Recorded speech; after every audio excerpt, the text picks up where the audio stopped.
Ngayong araw, tanong ko, ano ang bagay na gusto mong makontrol pero hindi mo kaya? Kapayapaan, kagalakan o pag-asa? Sa Ebanghelyo ayon kay Mateo, Kabanata 5, talata 1 hanggang 12, tinatawag itong Beatitudes. Mapapalad ang mga dukha sa espiritu.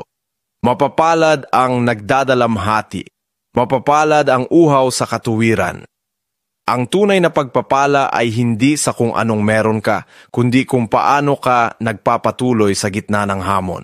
Lahat tayo, anumang relihiyon, nakakaranas ng hirap. Pero sa gitna nito, lumalalim ang ating pag-unawa at nagiging bukas ang puso para magbigay ng pag-asa. Kaya kung may lumapit na nangangailangan ng makikinig, maging pagpapala ka. At kung ikaw naman ang nasa pagsubok, tandaan, hindi ka nag-iisa.